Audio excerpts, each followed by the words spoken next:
नमस्कार विद्यार्थीगण। हम 13 का पाठ पढ़ रहे थे। जहाँ आरा पाठ के अंतर्गत हमने पात्र पढ़े थे। इन्हीं पात्रों के अंतर्गत हमने पढ़ा था कि शाहजहाँ हैं वो बिस्तर पर लेटे हुए होते हैं। जहाँ आरा उनके पास आती है और वो दोनों आपस में बातचीत करते हैं। दासी उनके पास खड़ी रहती है। ऐसे में शाहजहाँ कहते हैं कि तख्ते ताउस की गद्दी किसको मिलने वाली है, क्योंकि शाहजहाँ हैं वो तो बूढ़े हैं, बीमार हैं, है ना, शरीर से कमज़ोर हो गए हैं। ऐसे में गद्दी तो किसी एक को मिलनी है, तो गद्दी किसको मिलेगी? शाहजहाँ के पुत्रों में से मिलनी है। और शाहजहाँ के पुत्रों में से कौन उसका उत्तराधिकारी होगा? जो युद्ध में विजयी होगा। ऐसे में शाहजहाँ अपने पुत्र दारा को अपना उत्तराधिकारी बनाना चाहते हैं, लेकिन वहीं औरंगजेब है वो राजगद्दी छीनने को व्याकुल रहता है। ऐसे में औरंगजेब और दारा के मध्य युद्ध होता है और दारा है वो अपनी जान बचाकर भाग जाता है और दिलेर खां है वो गद्दारी कर बैठता है और वो औरंगजेब की तरफ हो जाता है। ऐसे में राजगद्दी है वो औरंगजेब को मिलना तय हो जाती है। ऐसा सुनकर शाहजहाँ है वो चिंतित हो जाते हैं और शाहजहाँ चिंतित होकर कहते हैं कि मेरा पुत्र औरंगजेब क्या मेरी बात नहीं मानेगा? क्या वो मेरे जीते जी तक तेता उस पर बैठेगा? तो जहारा कहती है कि आपके इसी पुत्र वात्सल्य के कारण ही तो आपकी दशा हो गई है। आप औरंगजेब को जानते नहीं वह कैसा क्रूर व्यक्ति है। तो शाहजहाँ कहता है कि मुझे तख्ते ताउस से तक जाना है, मेरे जीते जी कोई तख्ते ताउस को नहीं छीन सकता। ऐसे में शाहजहाँ खड़े होने का प्रयत्न करते हैं, लेकिन उनका शरीर कमज़ोर होने के कारण वो लड़खड़ा जाते हैं। ऐसे में जहाँ आरा उनको सहारा देती है और उनको तख्ते ताउस तक ले जाती है। दूसरा दृश्य हमने पढ़ा था कि शाहजहाँ हैं वो तख्ते ताउस पर बैठे रहते हैं और जहाँ आरा है वो नकाब डाले शाहजहाँ के पास बैठी रहती हैं। इतने में ही पर्दे में से एक तलवार आती है और वहाँ एक नकीब खड़ा रहता है। वो तलवार आकर नकीब को लगती है और नकीब वहीं मर जाता है। तभी सभी को आश्चर्य होने लगता है कि तलवार किसने फेंकी थी। तो ऐसे में वहाँ पर औरंगजेब प्रवेश करता है, साथ में उसका पुत्र भी होता है। तो वो दोनों आपस में बातें करते हैं। ऐसे में औरंगजेब शाहजहाँ से कहता है कि हुजूर की तबीयत नाजुक सुनकर मुँह से रहा नहीं गया, इसलिए मैं यहाँ आ गया। तो शाहजहाँ उसको कहते हैं, लेकिन बेटा इतने खुरेजी की जरूरत कहाँ थी? ये तलवार क्यों फेंकी? क्यों? और तुम्हारे इस तलवार का नकीब पर प्रहार हुआ और नकीब है वो मर चुका है। तो ऐसे में शाहजहाँ वो चिंतित हो जाते हैं और चिंतित होकर के वो बेहोश हो जाते हैं। तो वहीं औरंगजेब है वो अपने तेवर बदल लेता है और कड़कती हुई आवाज़ में कहता है कि हटाओ उस नापाक लाश को। नापाक क्या होता है? अपवित्र होता है। नापाक क्या होता है? अपवित्र। कि इस अपवित्र लाश को हटाओ। बाद में हमने पढ़ा था कि औरंगजेब है वो उसकी आवाज़ इस प्रकार की है कि ऐसा लगता है कि वो दहाड़ रहा है ना। तो दहाड़ते हुए क्या कहता है कि है यह कौन है जो मेरे बुढ़े बाप को पकड़े हुए है? कि मेरे बुढ़े बाप को किसने पकड़ रखा है? तो शाहजहाँ को किसने पकड़ रखा था? जहाँ आरा ने। लेकिन शाहजहाँ औरंगजेब है वो जहाँ आरा को क्यों नहीं पहचान पाया? औरंगजेब जहाँ आरा को इसलिए नहीं पहचान पाया क्योंकि जहाँ आरा ने नकाब लगा रखा था, है ना। नकाब के कारण औरंगजेब है वो जहाँ आरा को यानी अपनी बहन को नहीं पहचान पाया। तो इसलिए वह कहता है कि कौन है जिसने मेरे बुढ़े बाप को पकड़ा हुआ है। ऐसा कहते हुए वह अपने सैनिकों से कहता है कि तुम सभी बड़े नामाकुल हो, देखते नहीं मेरे प्यारे बाप की क्या हालत हो गई है, उन्हें अभी भी पलंग पर नहीं लिटाया। ये औरंगजेब की एक चाल थी शाहजहाँ को मारने की। लेकिन इस स्थिति से जहाँ आरा है वो वाकिफ होती है, उसको जानती है कि औरंगजेब क्या चाहता है। तो वहीं जहाँ रहा वो कटार निकाल कर खड़ी हो जाती है और दूसरे में शाही पर मुहर किया हुआ कागज़ निकालती है और उन्हें दिखाती है कि तुम वहीं पर ही रुक जाओ, है ना। ये जो कागज़ दिखाती थी, ये जो सूचना पत्र था, परवाना, परवाना क्या होता है, सूचना पत्र। तो इस सूचना पत्र मुताबिक मुताबिक क्या होता है, के अनुसार। तो इस सूचना पत्र के अनुसार जहारा कहती है कि मैं तुम लोगों को हुक्म देती हूँ कि तुम सभी अपनी जगह पर खड़े रहो और तब तक खड़े रहना जब तक मैं दूसरा हुक्म न दूं। इस परवाने में साफ साफ लिखा है कि इस शख्स का सब लोग हुक्म मानो और मेरी तरह इज्जत करो। तो अब शहंशाह हैं, जो बादशाह हैं शाहजहाँ, उन्होंने ये परवाना लिखा था, है ना। तो उस कागज़ की ओर देखते ही जहांरा के आगे सबके सिर झुक जाते हैं। औरंगजेब भी झुक जाता है, लेकिन औरंगजेब कितनी देर तक झुका रहेगा, क्योंकि वो तो क्रूर शासक है। ऐसे में वो कई क्षण तक तो सभी उसी मुद्रा में खड़े रहते हैं, लेकिन औरंगजेब फिर से तनकर खड़ा हो जाता है। तो औरंगजेब कहता है अपने सैनिकों से कि गिरफ्तार कर लो। जहांरा के लिए कहता है कि इसे गिरफ्तार कर लो जादूगरनी को।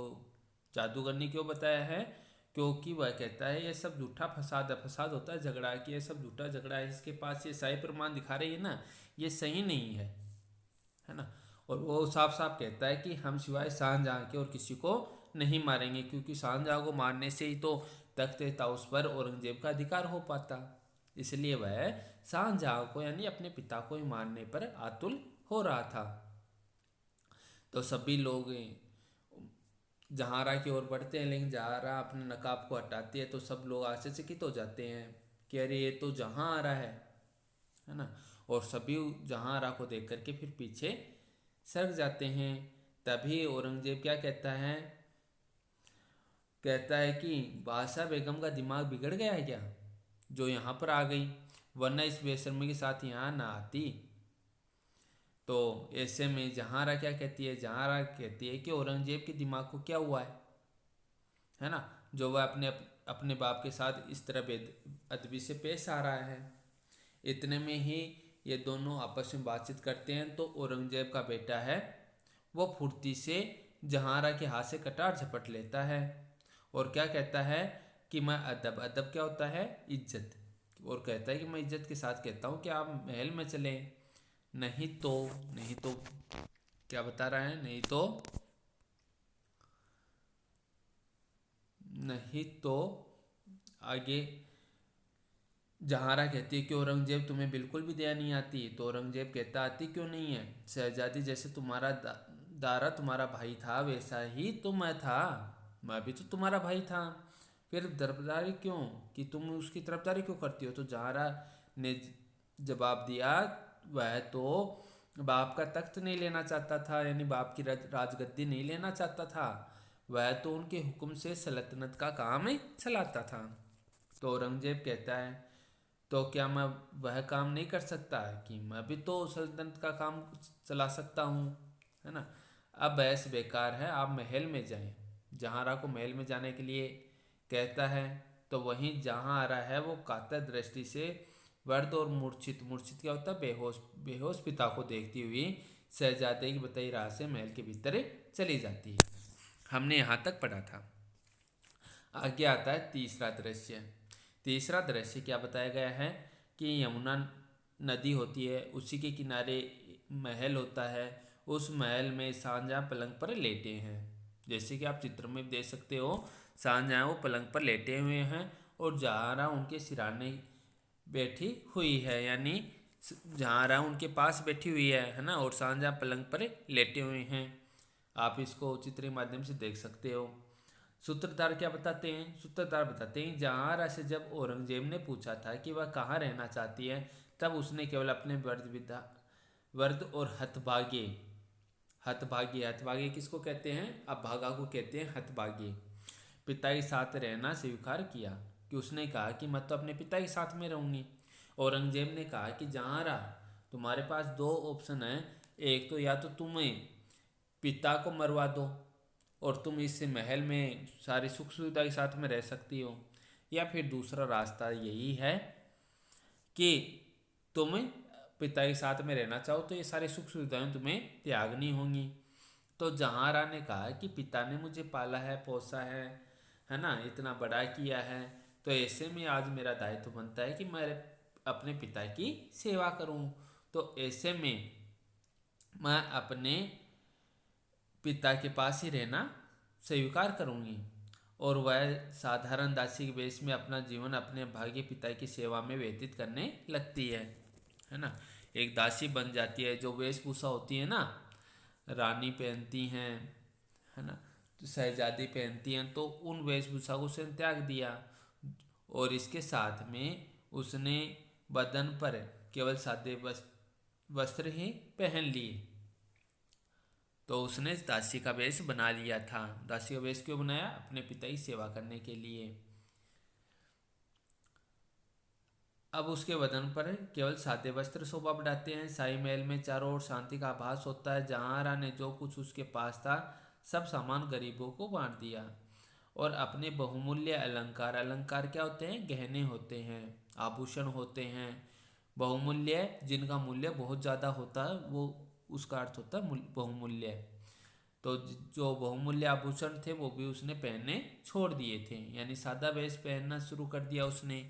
जो शहजादी जो ड्रेस पहनती हैं, जो पहनावा पहनती हैं, वो उसने पहनना छोड़ दिया था, सादा वेश उसने पहनना शुरू कर दिया था। वहीं उसके पास जो बहुमूल्य गहने थे वो भी उसने पहनने छोड़ दिए। अब वह एक तपस्विनी ऋषि कन्या सी हो गई।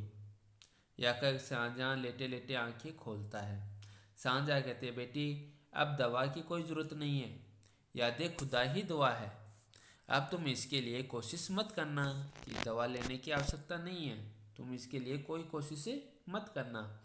तो जहांरा कहती है कि पिताजी, जब तक शरीर है तब तक उसकी रक्षा करनी ही चाहिए, जब तक आप जीवित हो तो मैं आपकी रक्षा करूंगी।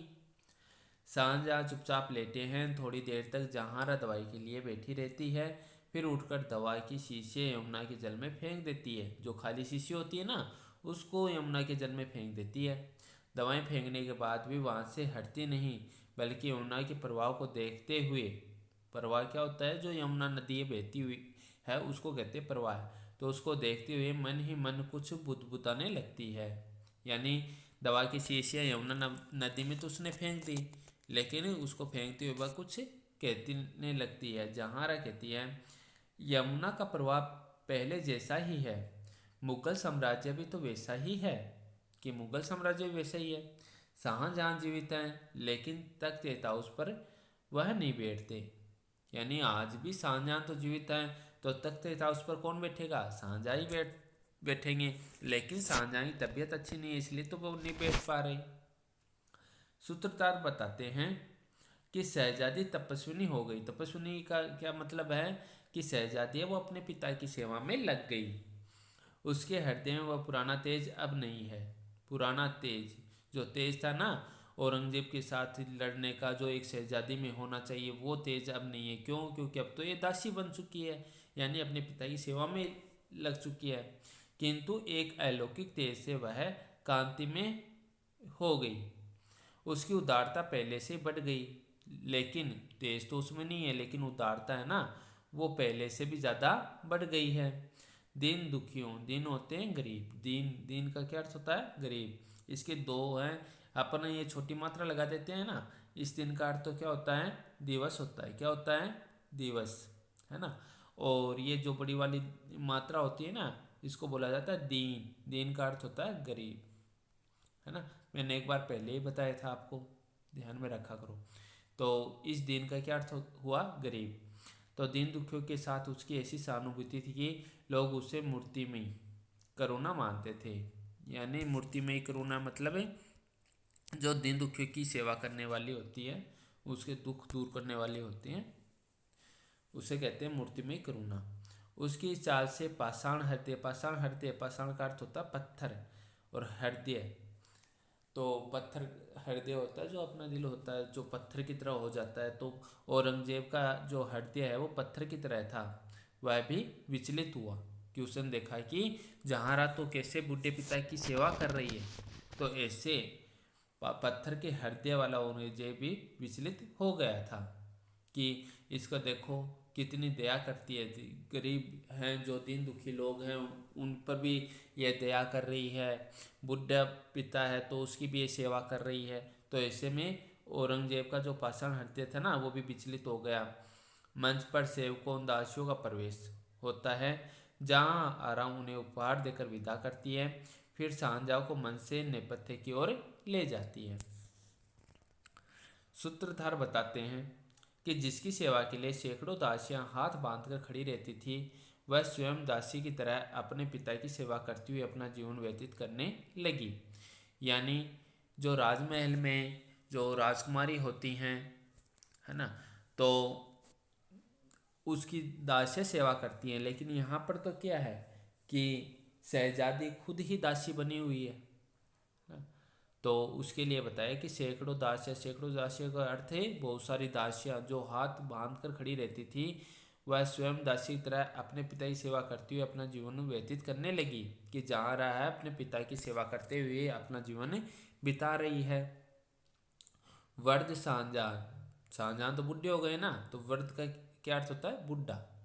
तो बुढ़े शाहजहां के इंगित करने पर उसे उठाकर बैठाती, कि शाहजहां कहते ना कि मुझे बैठना है तो बैठा देती, शाहजहां कहते मुझे खड़ा होना है तो खड़ा कर देती, शाहजहां कहते थे मुझे चलना है तो उनको सहारा देकर चलाती, और सहारा देकर कभी कभी उन यमुना के तट पर ले जाती और उसका मनोरंजन करती हुई छाया सी बनी रहती, कि जिस शाहजहां जैसा कहते वैसा ही जहांरा करती। मंच पर जहांरा एक छोर से दूसरे छोर तक टहलती हैं। सूत्रधार क्या बताते हैं कि व्रत शाहजहां ने इहलोक की लीला पूरी की। इहलोक मतलब इस लोक की जो लीला पूरी की, यानी उसका अंतिम समय आ गया। अब जहांरा को संसार में कोई काम नहीं है। जहांरा जो अपने पिता की सेवा में लगी रहती थी, अब उसको संसार में कोई काम नहीं है। केवल इधर उधर उसी महल में घूमना भी अच्छा नहीं मालूम होता है, क्योंकि पहले तो वह व्यस्त रहती थी अपने पिता की सेवा में, लेकिन अब तो वो काम भी नहीं रहा, क्योंकि शाहजहां की मृत्यु हो जाती है।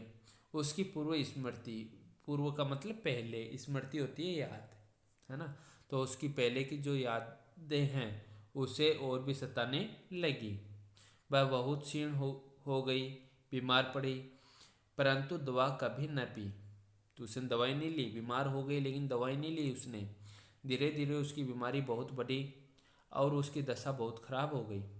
तब औरंगजेब ने सुना, अब उससे भी ऐसे ही, अब उसे भी सहन न हो उसका, सही होता है सहन करना। अब औरंगजेब को भी सहन नहीं हुआ, जहांआरा को देखने के लिए आया। औरंगजेब को जब पता चला कि शहजादी जहांआरा है वो बीमार हो गई है, उसने दवाई भी नहीं ली और उसकी तबीयत है दिनों दिन ज़्यादा ही खराब होती जा रही है, तो जब औरंगजेब ने ऐसा सुना कि अब तो जहांआरा है वो ठीक होने वाली नहीं है, तो ये बातें औरंगजेब को भी सहन नहीं हुई और वह जहांआरा को देखने के लिए आया। फिर चौथा दृश्य इसमें बताया गया है, जहांआरा एक पुराने पलंग पर जीर्ण बिछौन पर पड़ी है, धीमी सांस चढ़ रही है। धीमी क्या होता है? धीरे सांस है वो धीरे चढ़ रही हैं। तभी वहाँ औरंगजेब प्रवेश करता है। जहांआरा की हालत देखकर उसकी आंखों में आंसू आ जाते हैं, कि जहांआरा को देखता, अपनी बहन को देखता है तो उसकी हालत देखकर उसकी आंखों में आंसू आ जाते हैं, कि मेरी ये बहन जिसने कितने दुख झेले हैं, जिसने एक शहजादी होकर के उतने सुख सुविधाएं नहीं ली जितनी उसको लेनी चाहिए थी, वह तो अपने बूढ़े पिता की सेवा में ही अपना जीवन गुजार दिया। वह जहांआरा एक पलंग के पास ही घुटनों के बल बैठ जाता है। औरंगजेब कहता है, बहन कुछ हमारे लिए हुक्म है? तो जहांआरा ने खुली आंखों को आकाश की ओर उठा दिया। वो कहते हैं कुछ हुक्म है क्या मेरे लिए? तो जहांआरा ने आकाश की ओर देखते हुए कहा। सूत्रधार बताते हैं, हमेशा के लिए मूंदने को तत्पर जहांआरा की आंखों से उस समय एक स्वर्गीय ज्योति निकल रही थी, वह वैसी ही देखती रह गई। कहने का तात्पर्य है कि जहांआरा आकाश की ओर देख रही थी और वह उस ओर देखती ही रह गई, यानी वो आकाश की ओर देखते देखते ही जहांआरा के प्राण निकल गए। तो इस वीडियो को ध्यानपूर्वक देखिएगा, समझिएगा। इस पाठ के लेखक कौन है? जयशंकर प्रसाद है। तो इसके प्रश्न उत्तर है मैं थोड़ी देर में भेज दूंगा। इस वीडियो को ध्यानपूर्वक देखना है और समझना है। धन्यवाद।